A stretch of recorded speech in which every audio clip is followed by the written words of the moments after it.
Révolution, Terra Nova, Rome, The Acolyte, Hannibal et maintenant La Roue du Temps ont tous un point commun. Alors qu'ils étaient appréciés des téléspectateurs, ces séries ont tous été annulées sans jamais avoir eu de conclusion. Syfy, Amazon, Disney, Netflix et les chaînes de télévision ont tous le même discours.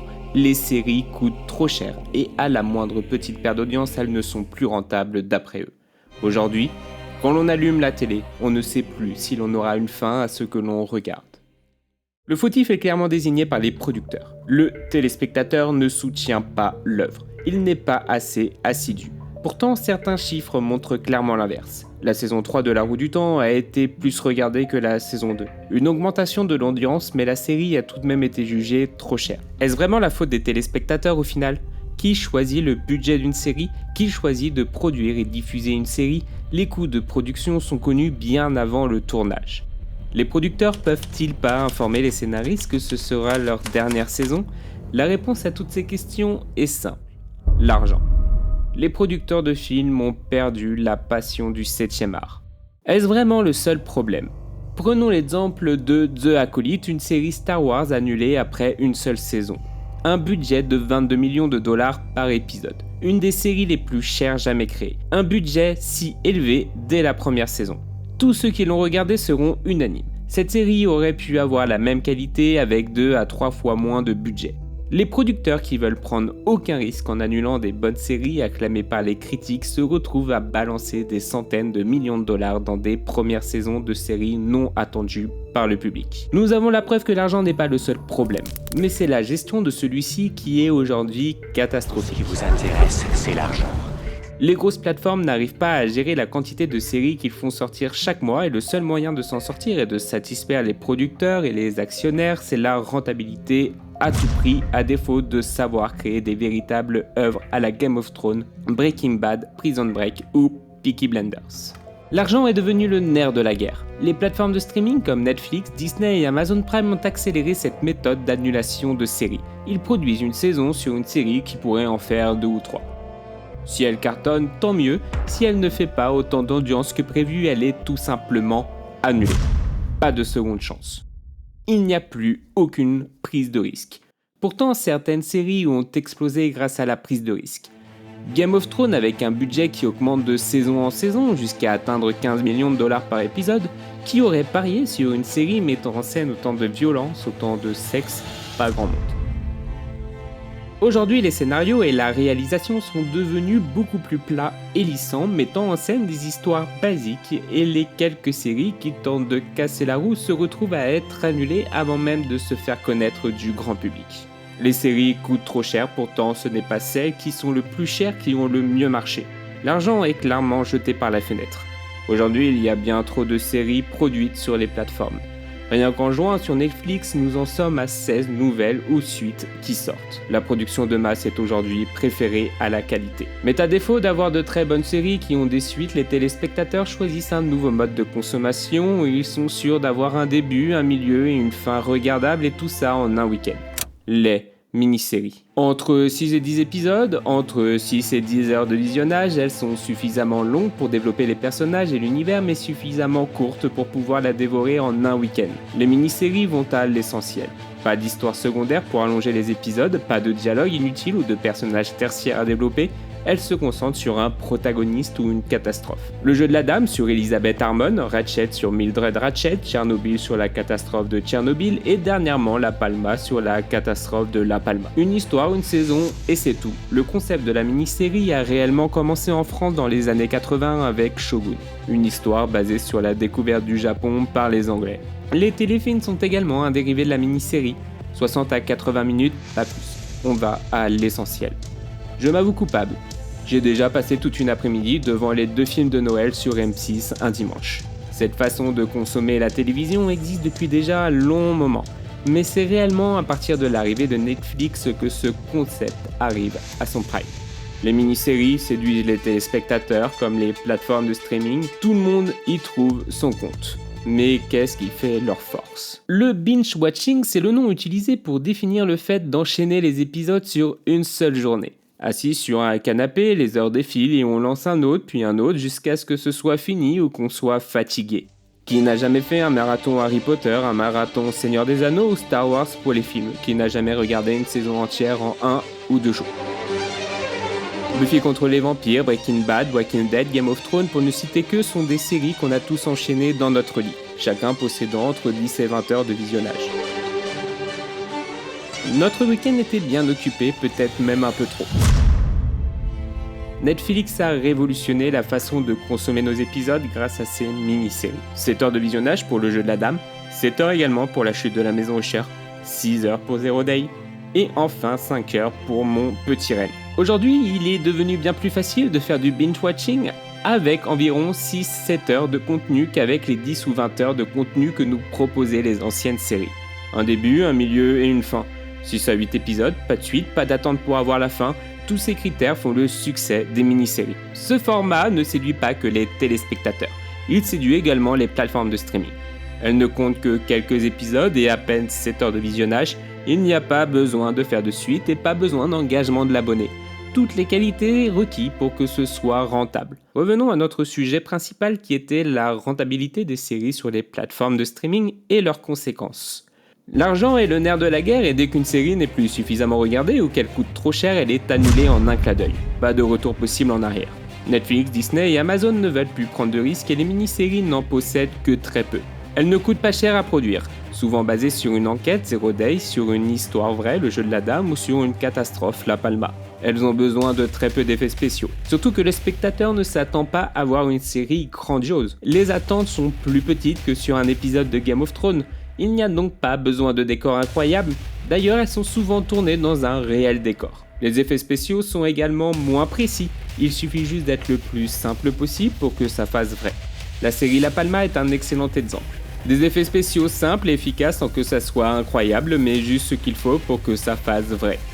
Ce style de série coûte peu cher et sont par conséquent moins risqués s'il y a un flop. Les plateformes peuvent en créer en masse. Il suffit qu'une seule cartonne, de temps en temps, pour que ce soit rentable.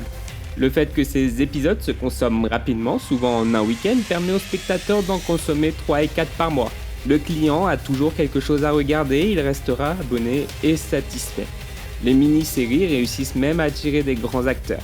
Dernièrement, De Niro dans Zero Day. Ce style de format court permet à des acteurs au planning surchargé de tenter une nouvelle expérience. Seulement 6 épisodes à tourner, c'est bien plus rapide et moins contraignant qu'une grande série de 12 à 16 épisodes et plusieurs saisons. Les mini-séries permettent d'attirer des stars du cinéma et donner encore plus de valeur. Nous sommes aujourd'hui en 2025 à l'apogée de ce concept. Tout le monde en regarde et toutes les plateformes en créent. Chacun y trouve son compte, le spectateur a du divertissement et les producteurs ne prennent pas de risques. Les séries classiques sont-ils réellement menacées par ce nouveau format qui arrive en force? Un autre point important est à relever pour expliquer la notoriété qu'ils ont pu atteindre. Quand on lit un livre, on ne lit pas un chapitre tous les mercredis soirs. On enchaîne un chapitre, voire 2, quasiment tous les soirs. Les amateurs de livres me comprendront. Alors que les séries, que ce soit Walking Dead, Game of Thrones, Squid Game, Andor récemment, nous ont habitués à devoir patienter une semaine pour chaque épisode ou arc narratif en nous laissant sur un gros cliffhanger. Une semaine pour savoir si Daenerys allait avoir son trône de fer. Une semaine pour savoir si le groupe de Rick allait survivre face à Negan ou si Grant allait gagner face aux ténèbres. À force d'attendre une suite à une dizaine de séries que je finis par les oublier. Qui attend réellement impatiemment la prochaine saison de Stranger Things? Qui attend la prochaine saison de Daryl ou même de Squid Game? Pas moi en tout cas. La surconsommation de grandes séries s'est retrouvée dans une boucle infernale où ils ont auto-réalisé leur destruction. Je créais pour attirer le spectateur, puis je créais pour le garder, puis je créais pour qu'il patiente la prochaine saison, puis je sors la prochaine saison et la boucle se répète et on se retrouve avec une dizaine de séries en cours, on ne sait même plus si elle ne sera pas annulée à un moment donné. Les mini-séries ont réglé ce problème pour les spectateurs qui n'ont pas à attendre tous les épisodes vu qu'ils sortent tous en même temps et ils n'ont pas à attendre la prochaine saison vu qu'il n'y en a tout simplement pas. Mais il existe une autre façon pour les plateformes de streaming de garder leurs abonnés et d'être sûr et certain que la série fonctionne parfaitement. C'est ce que j'appelle le recyclage. On prend ce qui fonctionne ou ce qui a fonctionné et on le presse encore et encore jusqu'à ce qu'aucune goutte ne sorte. 11 saisons pour Walking Dead, 3 saisons pour Squid Game, 7 saisons pour The 100, 6 saisons pour Viking. Je n'ai pas choisi ces séries par hasard. On sera tous d'accord pour dire qu'elles n'auraient jamais dû durer aussi longtemps. Les producteurs les ont fait saigner, les ont fait s'effondrer et les ont détruits. les faisant passer pour des séries légendaires à des séries sans intérêt. Malheureusement, les séries ne sont pas les seules à subir ce traitement. Les films sont également saignés au point de créer de la haine envers leur propre licence. Jurassic Park 7, Star Wars 9, voire même 10, 11 et 12 qui sont dans les papiers de Disney, Alien 5, puis maintenant Romulus et toutes les dérivées avec Predator vs Alien, Mission Impossible 8, le MCU et maintenant le nouveau DCU avec des remakes de remakes. On annule des séries en prétendant que l'argent et le manque d'audience sont le problème, pourtant les énièmes saisons de séries qui ont plus de 10 ans ont vu leur audience baisser au fil des saisons. Je pense à Walking Dead et son spin-off Fear the Walking Dead. On revient toujours au même problème, plus aucune prise de risque n'est à prendre et les sites de streaming préfèrent miser sur une saga ou licence connue du grand public. Le nombre de potentiels abonnés seront prêts à se laisser tenter dans un nouvel univers qu'ils connaissent déjà. Aujourd'hui, que ce soit Disney ou Netflix, les licences connues sont une valeur sûre. La prochaine série sur Disney+, Alien Earth, en est le parfait exemple. Tout fan de cette licence va vouloir regarder cette série.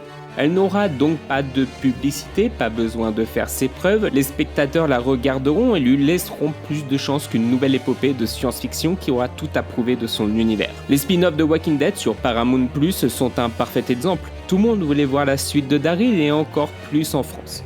Une série centrée sur un des personnages préférés de cette licence ne peut qu'attirer les spectateurs et sur une plateforme récente, elle peut attirer des nouveaux abonnés. Ça n'empêche que certaines fois, un grand nom ne suffit pas. The Acolyte, un dérivé de la licence Star Wars qui était très attendu par les fans avec d'énormes promesses, a déçu. Les premiers épisodes ont cartonné, mais n'ont pas su prouver et l'audience a fait une chute vertigineuse au point qu'une saison 2 potentiellement promettante a été annulé. Un grand nom, un grand univers ne suffit pas toujours, mais le risque reste moins élevé. Tout le long de cette vidéo, nous avons pu voir que les plateformes ne veulent plus prendre aucun risque. Nous rentrons dans une phase où une divergence énorme se forme entre les attentes des spectateurs et ceux des producteurs. L'alignement ne se fait plus.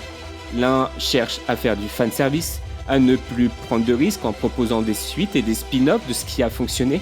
Il cherche à recycler des concepts déjà connus, qui ont déjà fait leurs preuves. Le spectateur lui veut voir du nouveau, veut un nouvel univers à la Game of Thrones, veut éventuellement des suites d'excellentes séries qui se sont terminées trop tôt pour toujours la même cause, l'argent. Arcane est un excellent exemple. Une série qui a fait l'unanimité et qui a quand même subi les frais de la rentabilité à tout prix. Nous avons vécu l'âge d'or des séries dans les années 2010-2020.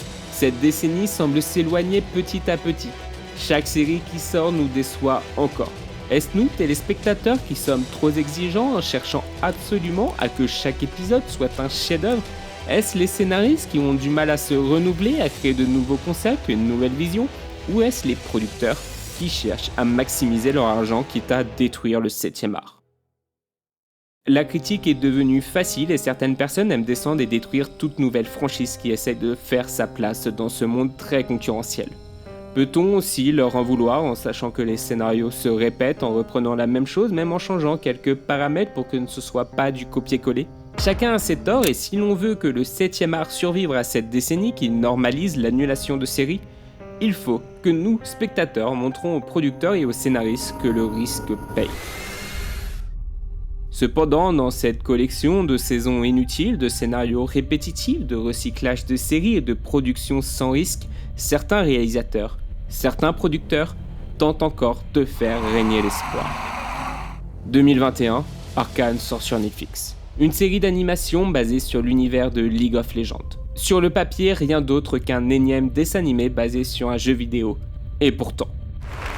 And the Game Award for Best Adaptation goes to Arcane League of Legends. Lauréat de la meilleure production d'animation, lauréat de la meilleure réalisation d'animation, lauréat du meilleur scénario d'animation, lauréat du meilleur doublage d'animation et plein d'autres encore. Cette série a réconcilié le monde de la télévision avec les adaptations de jeux vidéo après des échecs cuisants. 2 ans plus tard, sort l'adaptation en série d'un des meilleurs jeux vidéo, The Last of Us.